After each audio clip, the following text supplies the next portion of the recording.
The first kind of educational technologies were blackboards, textbooks, copier machines, paper and pencils, and the occasional overhead projector.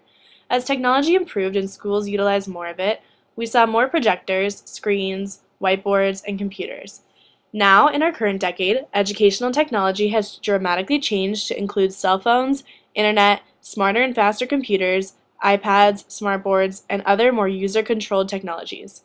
Because of our desire to provide easier and more interactive ways to learn, technology has changed significantly. People have used inquiry to propose or identify different types of educational technologies that could be useful in the classroom. They then experiment with these technologies to see what is actually valuable and helpful for students' education, then proceed to implement them. Through this process, new educational technologies continue to change over time.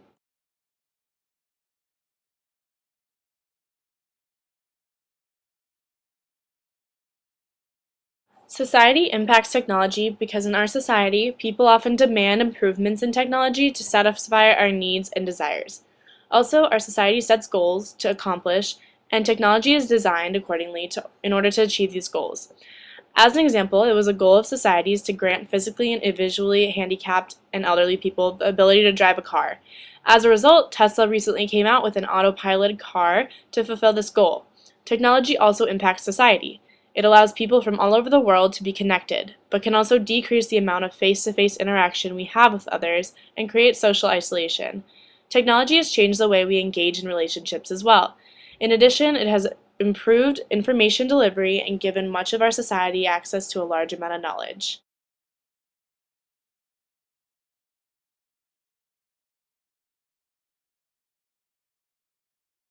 Using technology in school can result in positive effects as well as negative ones. On the beneficial side, we see more engagement in students when technology is used in the classroom. They seem more interested, excited, and that creates more motivation for what they are learning. Because of the commercialization of education, kids are able to choose from different educational institutions, often being able to pick the best one suited to their learning ability or style.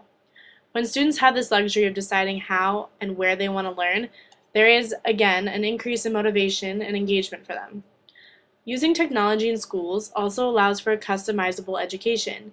Students can learn at the pace they feel comfortable at, and the level of assistance can be adjusted to suit every student's different needs. Universal access is another positive to adding more technology to our education. As long as there is internet connection, students can have access to a plethora of knowledge anywhere, anytime. This also connects with the idea that using technology in education creates enhanced learning. With this access to all sorts of knowledge, students' intelligence and understanding of the different material can improve dramatically. With a more tailored education, it is likely that competition between students in school will also decrease. With kids finding the ability to follow their interests through combining their education with technology, each student will be able to learn material different from one another. There will be no reason to compare grades or feel a sense of failure from lesser performance than that of your peers. Students also gain more responsibility for their own learning. This puts pressure on themselves to learn, and students notably perform better because of it. Teaching kids a sense of responsibility is also a general important aspect of them growing up and preparing them for their future adult life. As mentioned, there are also negative aspects of increasing technology in our educational system.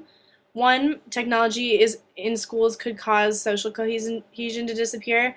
So with different people choosing which kind of school they want to take part in, we'll see more and more groups separating and further dividing our population.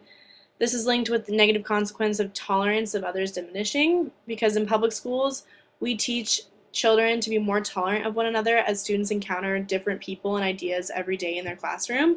However, with people choosing different types of education and some moving away from public schooling, it's reasonable to be concerned that this will result in less tolerance of people different from ourselves.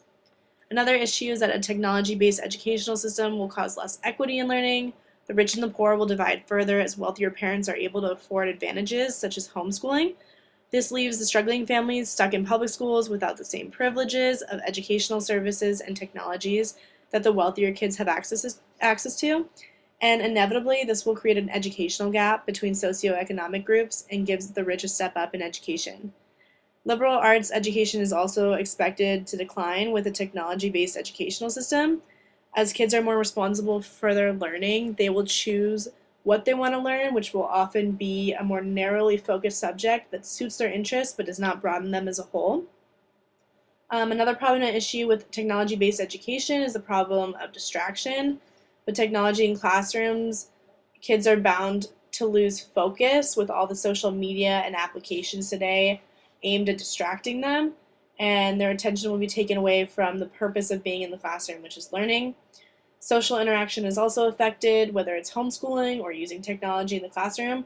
Kids isolate themselves and interaction with other students becomes less common. This could lead to deeper issues in kids, including the loss of social skills as well as social cohesion, both of which are really important for their development in the futures.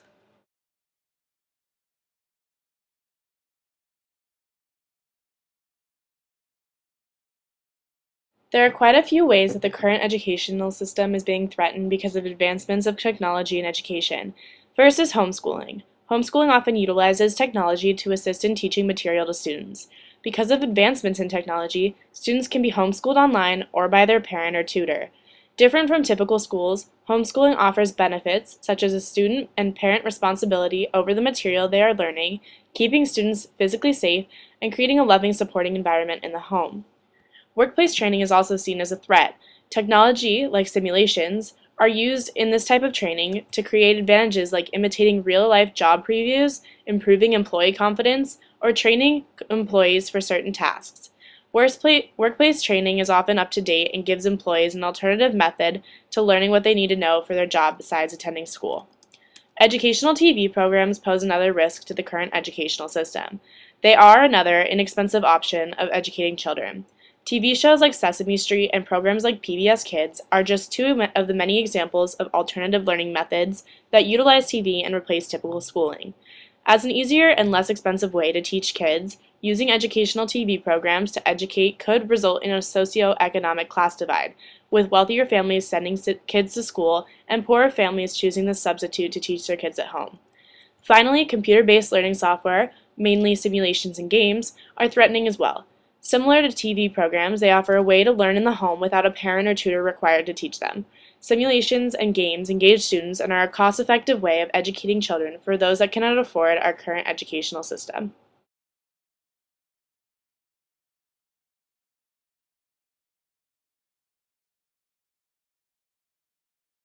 If you reward a task involving mechanical skill, then the reward does promote a higher or better performance. However, when a task requires rudimentary cognitive skill, the reward actually leads to a lower or worse performance. A way to try and improve the performance in the classroom instead of using rewards is to allow students to sometimes decide what they want to work on or learn for the day. This will likely create more engagement and motivation to learn or work, resulting in a better overall performance. Since that cannot be done every day, teachers could also implement a stronger motive by creating a larger purpose for their students' classwork and homework assignments. If they believe their work is important, students will attempt with more effort and the outcome will be a better performance.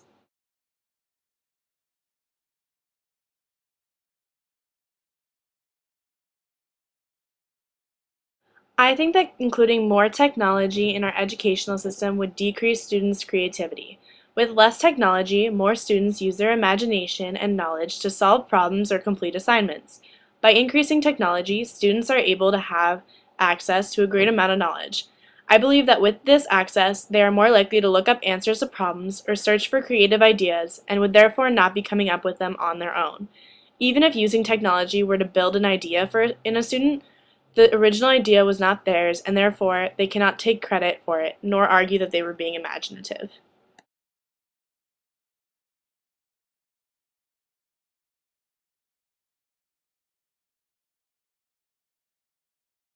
Currently, our legal system does a poor job at punishing acts of cyberbullying. There are no specific laws against it, so people manage to bully others online without any restrictions or incentive not to. As we saw in the suicide case of Megan Meyer, the parents who cyberbullied her and essentially assisted in killing her did so without any consequences. The fact that our legal system allows people to be acquitted when they are the contributor of a person committing suicide is quite despicable. If I had the power, I would certainly make a change to the law. I would create a law stating that any type of bullying, cyber or not, is deemed illegal if it results in any kind of physical harm. This includes physically bullying someone or bullying them enough mentally that they harm themselves in any way. I think it's important that this law, or one similar to it, is enacted because bullying has too often resulted in situations like Megan Myers. People need to recognize the possible outcome of bullying someone and learn to refrain from doing it. Until there is a specific law to legally discipline the bullier, it is likely that the amount of bullying we see today will continue.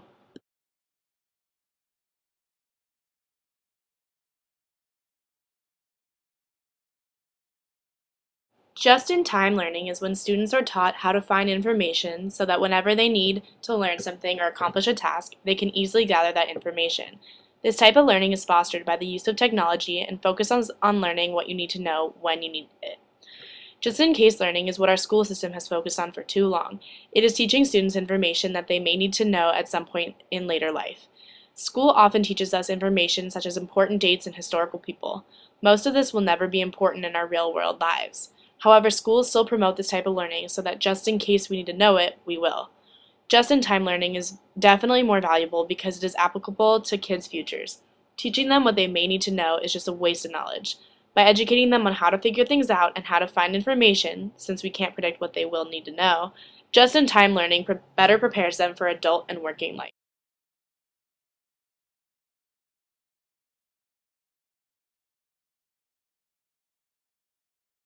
Video games can engage students in a multitude of ways. First, the use of experience bars that measure progress in a game can make students want to improve their results.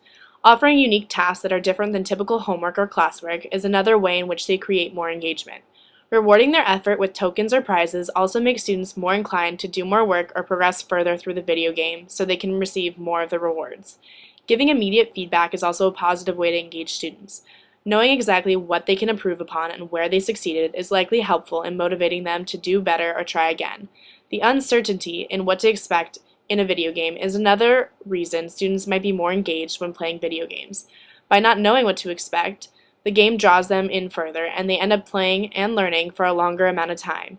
Though in some cases, using technology can cause isolation among kids, using video games in the classroom can actually promote interaction among peers, especially if it's a group game or they have to work together to solve a problem.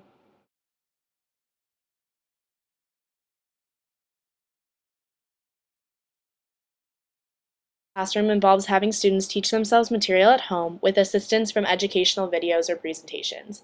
Then in class, students can ask questions, practice problems, and apply the learned material. I think a flipped classroom is beneficial to students' education. The teacher is present when applying new knowledge and practicing problems, so students are able to ask questions to better understand the material.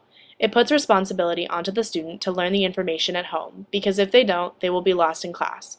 Students can learn at their own pace at home, instead of being unable to follow the lecture because it's too fast in the classroom. Flipping a classroom also results in more time efficiency, allowing students to have more free time at home instead of working on assignments they don't understand for hours. Technology is also easily incorporated into education when a classroom is flipped. Educational videos and online learning resources, like Khan Academy, can be used to teach students material at home. This is more interesting to them than clicking through a presentation, and the videos these days are very successful at explaining difficult information.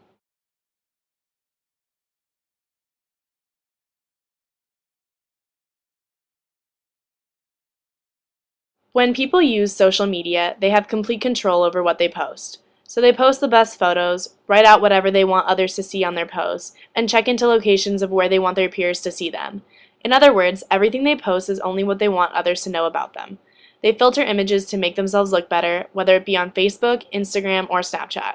Since everyone can alter what they look like, or how they talk, or what they say, the image you are getting from friends on social media is often an inaccurate representation of themselves. What you see on their social media is not necessarily who they actually are. We often don't think about this and view or judge others based on their accounts, but in reality, they are different in person than they are on social media.